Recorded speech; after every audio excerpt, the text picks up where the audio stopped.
Queridos amigos, queridas amigas, que Deus os abençoe em mais um momento de luz, de esclarecimento, de reflexões acerca da vida, do viver. Vamos iniciar fazendo a nossa prece de abertura.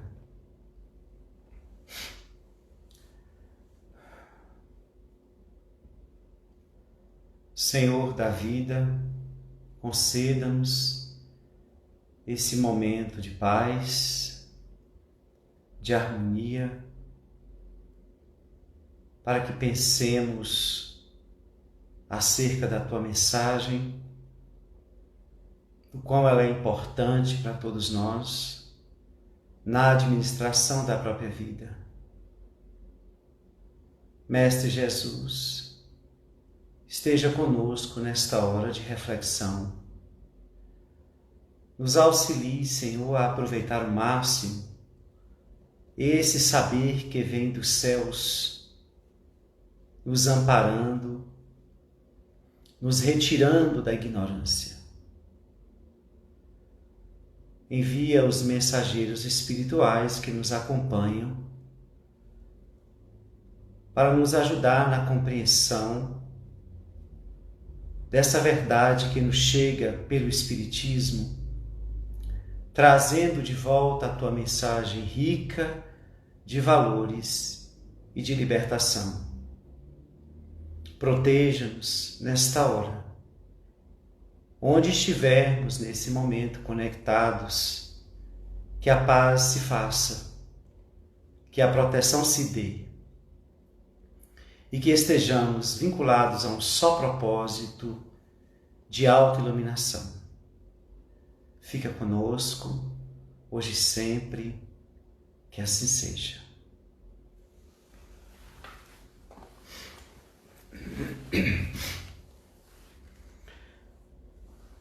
Nós havíamos falado com vocês semana passada sobre a prece, uma ferramenta extremamente poderosa para nos ajudar nos enfrentamentos da vida. Mas hoje nós gostaríamos de falar de outra ferramenta, não menos importante, e que é gerada pela prece, e que é gerada pela solidão, que é a reflexão. Nesses dias, nós não temos o hábito de refletir de forma mais profunda acerca da nossa vida. As preocupações são diversas, os problemas espocam a todo momento, desafios que nos concitam a resolvê-los, a transpô-los, a equacioná-los. Nesse período de pandemia, aumenta então as demandas, as preocupações. E tudo isso nos leva a um movimento que vem sabotando exatamente esse momento de reflexão, que é a ansiedade. Poderíamos dizer que nesse atual momento da humanidade, a ansiedade corre para e passo com a depressão. Esta ânsia que a criatura produz a leva a um lugar que não a mantém segura, a um lugar que nunca chega. A ansiedade nos leva a querer abraçar o mundo e todas as atividades possíveis como se nós tivéssemos condição de dar conta. A ansiedade de vencer os desafios, de equacionar problemas, mais nos desgastam do que solucionam. E a criatura passou a ser guiada, conduzida por esse fenômeno da ansiedade. Quando vamos percebendo que é uma busca basicamente pautada no futuro. E a ansiedade vai nos tirando do presente, que é extremamente importante para que a gente possa construir o futuro. Se eu não prestar bem atenção no que eu estou fazendo, se eu não estabelecer um foco seguro, um aprofundamento acerca daquilo que eu estou fazendo, no aqui e no agora, naturalmente eu vou malbaratar esse fazer, esse compreender, produzindo um futuro meio que incerto, meio que inseguro, meio que despreparado. Notamos no consultório o número de pessoas que nos procuram falando da ansiedade. E a criatura fala como se fosse algo que viesse de fora. Ela surge de dentro. Basicamente, muitas vezes, como uma fuga. Queremos fugir de problemas internos, às vezes desconhecidos, já que são pela ordem do inconsciente, e produzimos essa ansiedade, essa ânsia de não fazer tais enfrentamentos. Outra hora, nesse processo de fuga desses enfrentamentos com essas questões, nós queremos produzir um futuro imediato, com soluções rápidas. E é nesse processo que a gente embaralha muita coisa. Estamos querendo atender a muitas demandas ao mesmo tempo e acabamos muitas vezes não resolvendo coisa nenhuma. Ou, se resolvermos umas, as outras ficam a desejar. Porque ninguém consegue atender a várias atividades ao mesmo tempo com a mesma qualidade. É preciso haver esse foco. Por isso que nós convidamos a todos a um exercício para diminuir a ansiedade. E esse exercício nada mais é do que a reflexão. Aprender a parar e pensar sobre. Quando fazemos esse exercício, nós percebemos que a mente se acelera. Os pensamentos se misturam e correm acelerados. Mas tudo depende de uma implicação, de um movimento que vamos fazendo para ir nos acalmando, voltando para o aqui e para o agora. Eu queria fazer uma ressalva acerca da nossa relação com essas demandas que nos surgem. E a gente vai falar basicamente usando a ansiedade. Nós costumamos muitas vezes falar que estamos sentindo uma coisa como se nós estivéssemos realmente, profundamente, reféns destas coisas. Como se estas viessem de fora e nos subjugassem. Como se nós não participássemos da produção do que estamos sentindo. Nós somos um ser espiritual. Tudo o que sentimos é da ordem interna. É claro que existem os fatores externos que produzem reações internas, mas tudo o que sentimos vem das questões internas. E há muitas pessoas que colocam suas demandas como um fenômeno que chega e que a atropela, como se quiséssemos justificar que algo vem e me assalta, nos descompromissando com a produção daquilo, como se nós não tivéssemos nenhuma relação com aquilo que está nos acontecendo. Quando a gente opta pelo autodescobrimento, nós vamos entendendo que nós somos responsáveis, sim, e muito, para fazer com que aquilo se agigante, aquilo aumente, e aquilo às vezes se transforme em algo insuportável. é preciso que o espírito se implique com tudo que sente.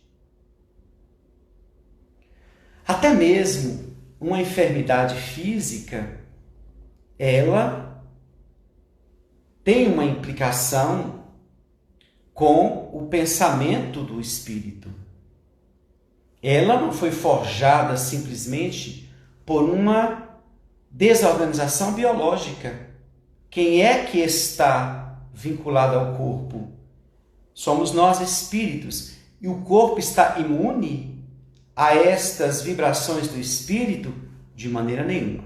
Então, nós somos os responsáveis por tudo que nós sentimos. Muitas coisas é da ordem da opção. Como nós já havíamos falado do ofender-se, por exemplo.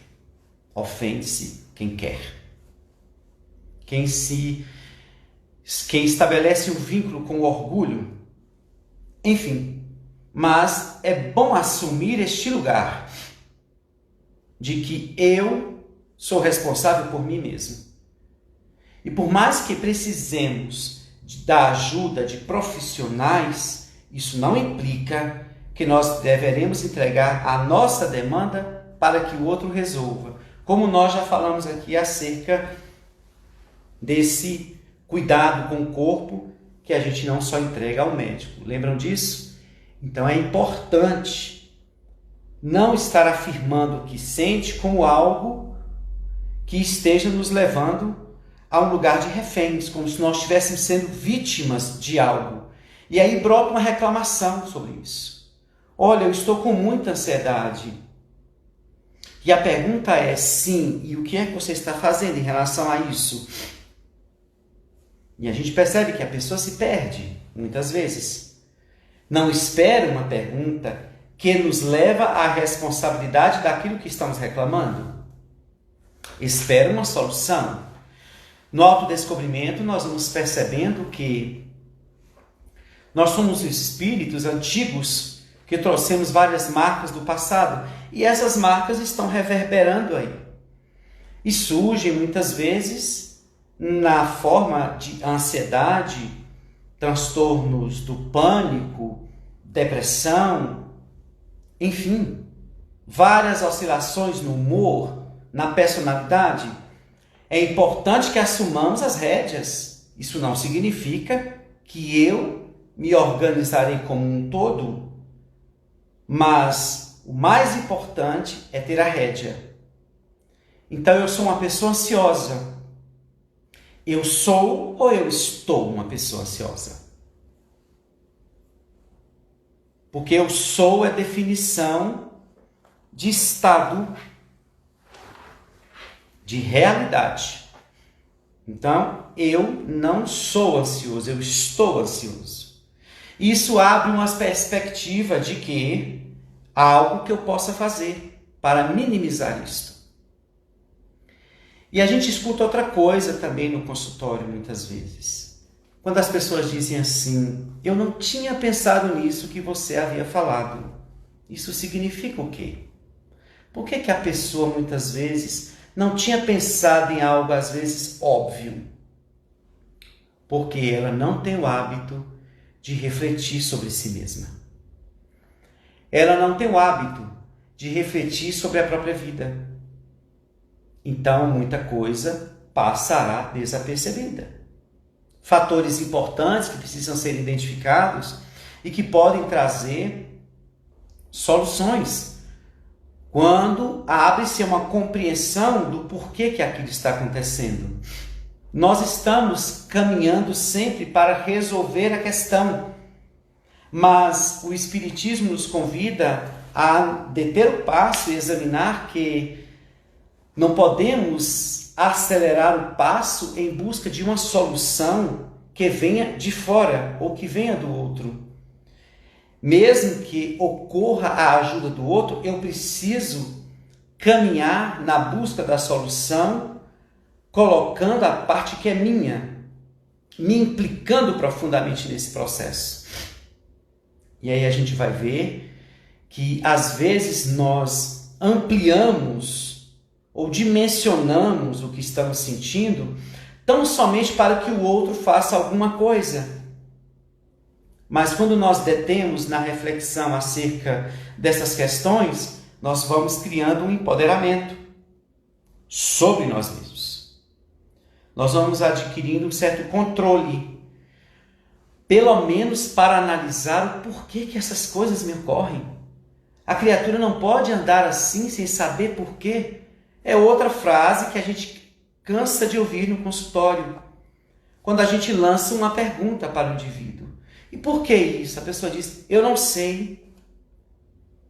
Até que ponto esse eu não sei significa dizer eu nunca parei para pensar nisso e por isso não sei. Eu nunca me interessei em saber o que é isso e por isso eu não sei. Me diga você. E é claro que a gente não vai dizer, porque a psicologia não veio aqui para criar um bando de dependentes, não é? Muito menos o espiritismo. Mas convidar a criatura a pensar sobre si é a sua vida. Diga-me você, por que se comporta desse jeito? Por que está carregando essa ansiedade? Me diga você, por que seu humor está oscilando? Por que traz esse pessimismo ou essa irritabilidade? Me diga você. E o autodescobrimento é exatamente para que a gente se aproprie desse lugar, do dizer para si e para o outro, se for necessário, o porquê disso. É claro que nós não vamos ter esse saber completo de chofre, mas a pergunta é, já começamos a fazer a pesquisa? Já começamos a refletir profundamente acerca do que eu estou sentindo? Será se isso que eu estou sentindo não está relacionado a outras questões que eu nem faço ideia? Nós somos um feixe de emoções. Todas as nossas experiências se entrelaçam e produzem sintomas, sensações que muitas vezes estão se relacionando com várias questões que nós nem imaginamos. Daí, precisamos exercitar a reflexão, que é uma tomada de responsabilidade sobre si. Se eu não me penso, se eu não dou-me um tempo para pensar sobre mim e sobre as questões que espocam, como é mesmo que eu vou fazer uma avaliação? E como é que eu vou perceber o que é meu para resolver e o que é da ajuda do outro? Será mesmo que nós ainda não estamos caminhando naquele caminho da busca da facilidade? Me diga aqui, resolva o meu problema.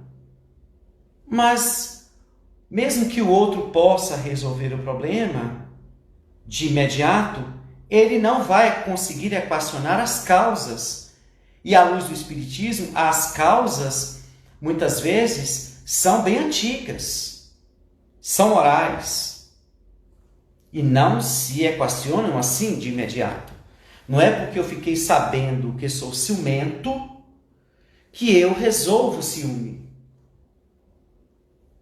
E ao perceber a dificuldade, a ansiedade, seja lá o que for, precisamos entender que há uma matriz.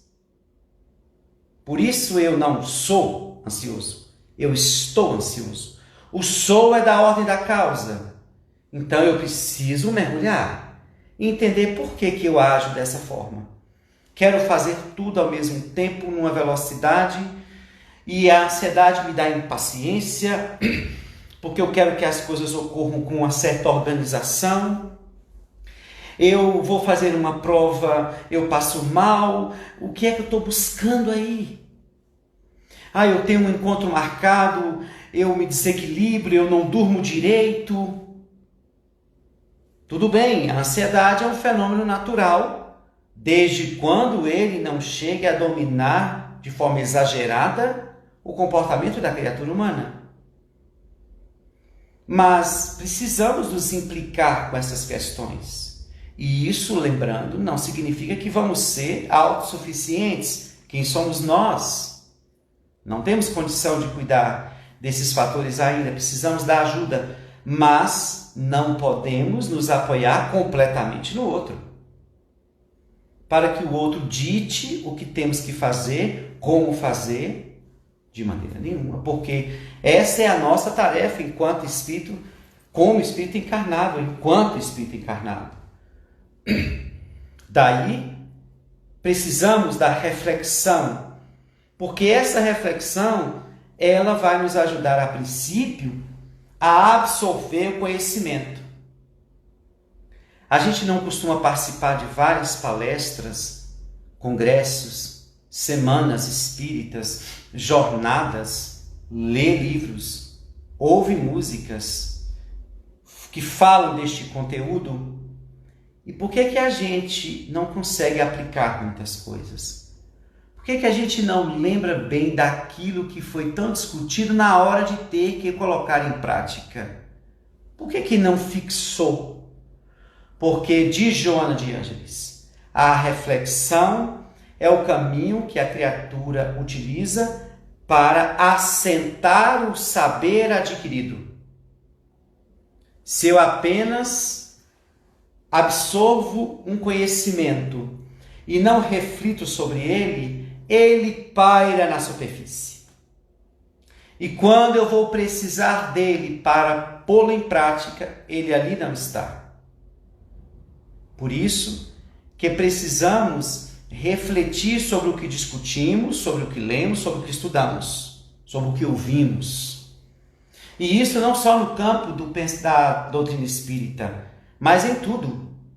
Precisamos ter o hábito de refletir sobre a nossa vida, para que esse conhecimento seja absorvido. Ao invés de ler um livro, por exemplo, todo, e depois perguntar o que você leu, e ficarmos meio que aéreos, pegamos a ideia mãe e falamos, era um romance que falava de tal coisa. Sim, mas um livro inteiro? Só isso? Uma palestra inteira? Só aquilo? Criemos o hábito de refletir sobre tudo aquilo que nos toca, como sobre tudo aquilo que nos é novo. Precisamos estar refletindo nesse conhecimento que nós já trouxemos aí, que já está conosco, que, por exemplo, é o pensamento de Jesus. Por que a criatura fala de Jesus, prega Jesus, ouve Jesus, respeita Jesus e não segue? É o que está acontecendo com a criatura humana. Ela ainda não adquiriu convicção acerca disso. Por quê? Não parou para pensar, não parou para refletir, não parou para isso ir sendo internalizado pelo processo da reflexão, para que isso se lhe instale como uma verdade absoluta, como uma convicção. E a partir daí, essa convicção firmada na vida interior, a criatura sustenta uma verdade que não oscila, que não desaparece e que não está no campo da superfície. Foi assim que esses grandes espíritos, através de profundas reflexões, foi se instalando neles o pensamento do Cristo. E daqui um dia, e depois de um momento, eles conseguiram manter essa proposta e testemunhar pelo exemplo a fé que professavam. Por isso que é importante refletir. Reler um parágrafo, ouvir de novo uma palestra, ler um texto, às vezes uma conversação dentro de casa que trata de algum problema, de alguma demanda, de algo que tem que se resolver. É tudo muito rápido. É claro que existem coisas urgentes, mas e as que não exigem? Para que tanta velocidade? A reflexão, ela nos traz um grande ganho, que é ampliar o discernimento. Amplia-se a interpretação, aprofunda-se, melhor dizendo, na interpretação da questão. Quem não reflete acerca das coisas faz uma interpretação rasa, correndo o risco de não ter entendido como realmente a coisa é posta ou aquela informação é dada, podendo ter comportamentos equivocados. Com uma leitura rasa, pode ter atitudes que custarão caro. Que pressa é essa de entender rapidamente uma coisa e sair para fazer? Precisamos meditar. Porque essa interpretação ela vai ficando mais profunda e o nosso discernimento vai se ampliando. E a gente vai evitando errar muitas vezes. Vai diminuindo o número de erros, porque vamos refletindo e vamos percebendo, por um discernimento que se amplia, que o impulso estava me levando para um lugar completamente equivocado, que me trariam consequências negativas e perturbadoras. Então, a reflexão nos ajuda a absorver o conhecimento, a aprofundar a interpretação desse conhecimento, a ampliar o discernimento na leitura do que se está sendo refletido, para daí ter um excelente direcionamento ou um comedido direcionamento para a resolução de uma questão, ou para a tomada de uma decisão, ou para uma compreensão mais alargada, mais profunda de uma questão. Então, essa ansiedade tem nos atropelado. Por isso que o exercício de refletir, ele nos custa, porque quando começamos a refletir, eis o pensamento aparecendo, mostrando que temos muitas outras coisas a fazer. E aqui a gente vai acelerando a reflexão para ter que correr para outras coisas. Nós precisamos começar a desacelerar nessas horas e dizer: não, eu vou terminar a minha oração. Eu vou terminar esta live que eu estou assistindo. Tem coisas que não precisam dessa urgência. Dá para fazer amanhã, não dá? Algumas não, outras sim. Então, por que tudo tem que ser feito aqui, agora, hoje e imediatamente? Nessa velocidade, a criatura perde os detalhes. Imagina-te dentro de um carro a 200 km por hora. E alguém sentado ao lado, já que você está dirigindo, vê um pomar de flores belíssimas. Ele chama para você ver e diz: veja como elas são lindas. Mas a velocidade do carro é tão alta que se percebe uma sombra, uma ausência de nitidez da beleza das flores. Mas eis que você resolve desacelerar. E aí nós começamos a perceber os detalhes. A criatura humana está abandonando os detalhes. Ela pega uma leitura do todo e parte. Quando chega lá, ela encontra muitas frustrações, decepções, equívocos. Ela não tinha percebido alguns detalhes imprescindíveis de terem sido interpretados e lidos, compreendidos. Então, nós precisamos desacelerar. Colocar as prioridades, aquilo que precisa realmente ser dado conta, mas outras não. E assim vamos manejando, abrindo espaço, porque a ansiedade engole tempo, para que a gente possa manuseando essa ferramenta, porque a reflexão também vai nos ajudar a analisar o comportamento.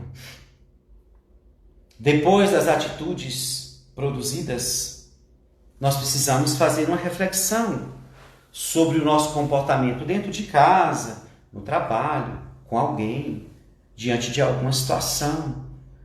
Refletir sobre aquilo.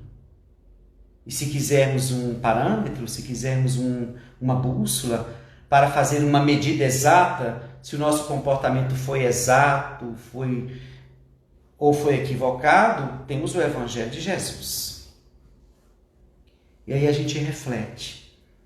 Às vezes não precisa nem sempre refletir sobre se foi certo ou se foi errado, mas um saber que chegou, uma conversa saudável que trouxe a lume informações novas, e a gente reflete para assimilar aquilo que é novo, aquela situação que é nova, aquilo que se vai fazer, sem ansiedade de ficar pensando como vai fazer, refletir sobre o que aquilo significa, como aquilo é importante, enfim.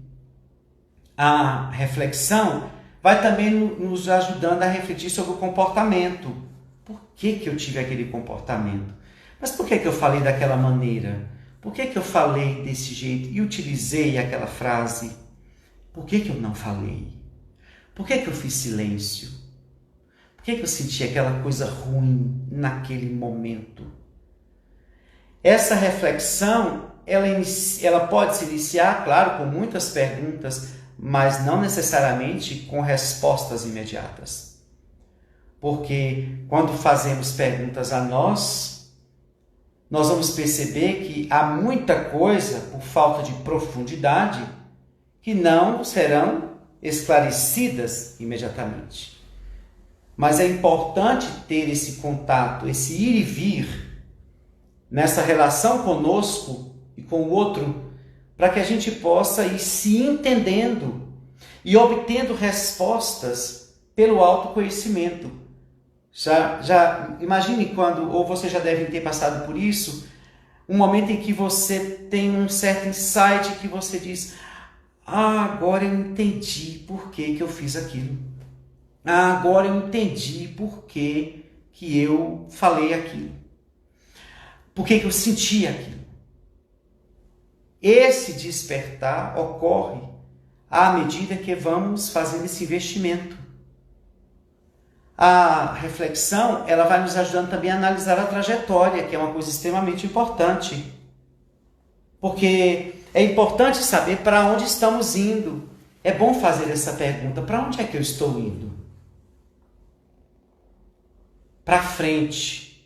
Sim, mas para quem não tem para onde ir, qualquer lugar serve. Para onde estou indo? Bem, deixa eu examinar aqui um pouco a minha trajetória, que talvez eu perceba, através das minhas escolhas, das minhas reações, das minhas aceitações, acomodações ou esforços, para onde é mesmo que eu estou indo? E aí nós vamos perceber que há pessoas que estão, como diz uma música cantada por Roberto Carlos: sem motivos vou vivendo por aí, por viver. Vivendo por viver. Esperando o que vem pela manhã. Como alguém pode viver assim? Sem marcar um objetivo, uma meta, um sentido para viver. O que se busca, o que se quer. E sem ansiedade, mas com reflexão, construindo um programa de vida. Senão, a gente vai entrar, aí eu já trago outra música, não é? Senão nós vamos entrar naquela música que Zeca Pagodinho canta: deixa a vida me levar, vida leva eu. É a vida ou você?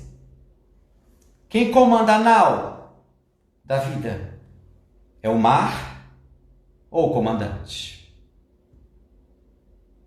Se deixar nas mãos do mar, as procelas inconsequentes e sem norte levarão a só sobrar.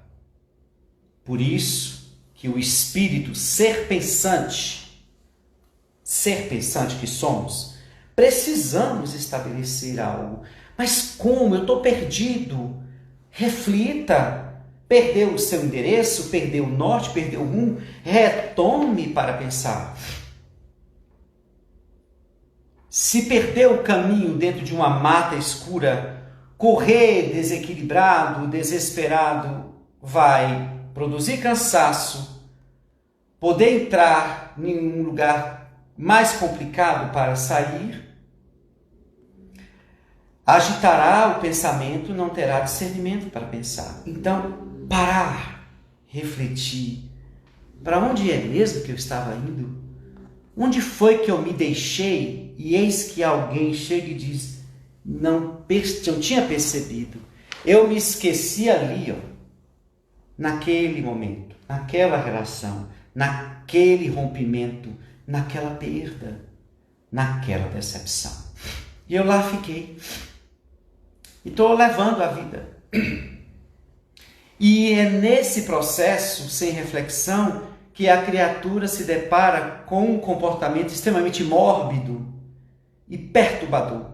A acomodação do lugar em que se encontra.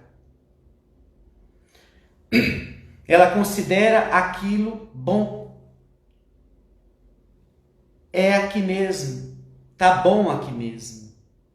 Ou se contenta com pouco e ali fica. Quando se reflete sobre a imortalidade que trago, reencarnei para ser feliz e a reencarnação me é parte desse projeto para que eu possa aproveitar e conquistar o máximo que eu puder aqui, intelecto, moralmente. Então, eu não posso ficar aqui. Agora, eu acabei de lembrar outra música de Roberto Carlos, não é? Como é que é? Que é mais ou menos assim. Eu não posso mais ficar aqui a esperar que um dia... É mais ou menos assim, né? Então, sentado à beira do caminho, não é isso? Esperando o quê? Porque Deus não dá graças de graça. Não. Existe uma lei. Tem que surgir algo através da plantação. O que tens plantado para a tua vida? Olha que eu não tenho pensado, como não? O tempo está acelerado e, como diz Emmanuel, ele urge, não parou ainda para pensar em que parte do caminho você está? Para onde mesmo está indo? Diga-me o teu norte. Para onde? O que tem conquistado? Dê uma olhada na trajetória, reflita, pense. Analise o seu comportamento com as suas relações. Está tudo bem mesmo? Está tudo em ordem? Porque quem não reflete atropela muitas coisas e muitas pessoas. Então, eu preciso refletir para que eu possa cadenciar melhor o meu viver, a minha maneira de viver. E assim construa algo mais harmonioso, equilibrado e que me traga satisfações. O difícil não é estabelecer uma meta, é fácil. Eu quero morar em tal lugar, pronto, estabeleceu a meta. A demanda maior é este caminho até lá. E sem reflexão, a gente vai de roldão, sendo carregado pelo viver, sem este norte, e eis que este vento solto nos levou para outros caminhos. Porque para chegar à meta precisa de foco. E para que haja esse foco precisa de uma estratégia. E para que haja uma estratégia precisa de reflexão para formá-la. Sem isso, para onde mesmo que eu estou indo? E quando a gente faz essa pergunta interna, quando a gente olha para dentro, para onde é mesmo que eu estou indo? Com essa irritabilidade, com essa ansiedade, com esse nervosismo, com esse ciúme, com essa posse, com essa dependência, com essa inveja, com esses vícios, com esse temperamento? Para onde é mesmo que eu estou indo? Não é para o equilíbrio espiritual. Então, para onde é mesmo que eu estou indo? Eu preciso refletir sobre o que se passa dentro e o que ocorre fora. Eu estou dentro de um contexto inserido pela lei, pela programação reencarnatória, para eu fazer alguma coisa. E não é para entrar no navio, cruzar os braços, achando que tem um comandante lá na frente guiando. Não, o navio da nossa reencarnação, quem comanda somos nós. Abandonamos o leme e ele está à deriva. A qualquer momento pode chocar-se. Então, quantas coisas não têm acontecido de ruim em nossas vidas por negligência? Não parei para pensar quando olhei, olha o baque. Não parei para pensar na relação afetiva que eu estava tendo. Não parei para examinar as falas, os comportamentos. Meu Deus, que decepção que eu tive. Claro, a decepção muitas vezes a decepção, como diz Emmanuel, é a visita da verdade. Então, pela reflexão, impedir de enxergá-la. Porque ninguém muda de uma hora para outra. Então, se você se depara com a decepção com alguém, ela só está demonstrando quem ela é. Ou parte do que ela é. Mas ali não foi uma mudança radical. Ninguém sai de anjo para demônio. Muito menos de demônio para anjo. Podem transitar juntos. Mas ninguém traz um comportamento negativo porque mudou de vez. Eu que não enxerguei. Porque não refletia sobre a relação. Não refletia sobre o meu contato com os meus familiares. Não examinava, não refletia sobre o comportamento de cada um, como cada um é, como cada um maneja, os limites de cada um. Eu não examinei, eu não fiz uma reflexão acerca dos meus limites, do que eu preciso mudar, do que eu preciso tomar cuidado. Não examinei essas demandas que estão surgindo agora, o que elas querem me dizer. Então tem uma infinidade de coisas que a gente pode dizer, eu não sei. Porque a reflexão não é um hábito do Ocidente. Precisamos começar a colocar a reflexão e a gente vai dando assim um golpe no impulso. De falar aquela palavra solta, ríspida, ou para ter um comportamento desequilibrado, ou para tomar uma decisão imediata e depois ver os prejuízos. Não. Vamos refletir. E a reflexão pede também uma coisa extremamente importante: aprender a ouvir. Eu, quando comecei a estudar psicologia, eu achava o mais difícil. Porque na doutrina você faz um aconselhamento, não é isso? Quando a pessoa nos procura, a gente faz um aconselhamento. Então, a gente já faz palestra, conversa demais. Aí a psicologia vai dizer que a gente precisa trabalhar a escuta. Eu falei, meu Deus, eu não vou conseguir. Não vou conseguir essa escuta. Como assim ouvir o outro? Mas aí eu entrei com um desafio muito maior quando eu comecei a fazer pós-graduação em psicanálise. Aí é que se deve escutar mesmo. O psicanalista quase não fala. Mas precisa ouvir. Precisamos criar o hábito de ouvir. A gente é tão ansioso, não é? Que a pessoa está falando aqui, a gente já está pensando como a gente vai responder. E às vezes a gente atropela a pessoa no meio. E aí vira uma confusão daqui a pouco. Você não deixou eu falar, hein? Precisamos ouvir. Ouvir Deus. Lembra da nossa fala da semana passada? Ouvir Deus, ouvir os bons espíritos, ouvir o familiar. Às vezes ele está falando uma tolice, ouça. Dentro da tolice dele você pode encontrar muitas interpretações que o revelam. Você pode também escutar mais o silêncio. E perceber que no seu silêncio tem muito barulho interno. Então, vamos ouvir o outro falar. Porque ali, enquanto o outro está falando, a gente está refletindo sobre aquele dizer. E isso vai deixando de ocorrer muitas más interpretações. Que o que ocorre muito, não é? No WhatsApp, por exemplo. A gente coloca uma frase com uma impostação na voz diferente, ou com uma emoção diferente, a pessoa já entende tudo errado, então é melhor mandar áudio. Ou então sinalizar assim, algo que dê leveza ao que você está falando, senão a pessoa acha que você está brigando com ela. Às vezes ela está afetada, está na defesa, a gente precisa ter esse cuidado. Mas é bom refletir, tem muita coisa para se pensar. Por que que eu sofro? Por que que essas coisas me aconteceram? Para pensar. Saindo do lugar de vítima, não é? Ah, mas isso me... Peraí, eu preciso pensar o que isso me aconteceu. O que eu reajo?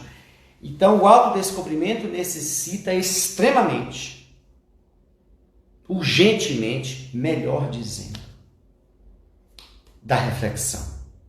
Quem não para pensar em si, desconhece-se. Não aprofunda, não mergulha. Por isso que a queixa, a reclamação, as lamentações são de ordem superficial. A gente fala muito, queixa muito, mas mergulha pouco para saber de onde vem tanta queixa e por que elas estão surgindo. A queixa, a lamentação é de algo que nos ocorre. Nós precisamos saber que algo é esse. Essa nossa discussão é uma discussão longa, mas já estamos encerrando. Deixando para vocês aqui esse desejo de que criem esse hábito de refletir sobre a sua vida, sobre o seu contexto, sobre quem está ao teu redor, sobre os acontecimentos da vida, para saber se localizar de forma mais equilibrada, mais acertada, mais harmoniosa. Muita paz a todos. Convido vocês a se inscrever no meu canal. Vamos compartilhar, não é? A doutrina espírita, o pensamento de Jesus. Muitas reflexões para vocês essa semana. Muita paz.